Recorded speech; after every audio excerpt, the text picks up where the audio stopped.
Hi guys! Samahan niyo ako magluto ng pininyang manok. Dinner namin ngayong gabi. Ayan, ngayon nagigisa ako ng sibuyas. At sinama ko na rin yung bawang. Halu-haluin. Ayan, next nilagay ko na ang manok. Ayan, maglalagay ulit ako. Minarinate ko yan sa pineapple tidbits. Halu-haluin na naman. Hanggang sa kumapit ang lasa. Ayan, halo na naman.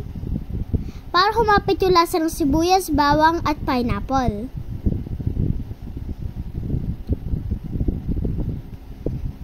Ayan, pinakita yung mukha ko.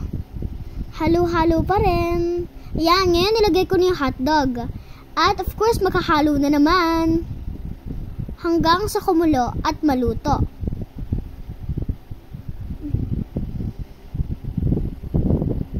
Yan, ngayon nilagay ko na ang pineapple juice. Nilagyan ko na rin ng asin at asukal. Ayun, dinagdagan ko pa. Yan, serious yarn. Luto-luto lang. Hintayin lang natin siyang kumulo hanggang sa maluto.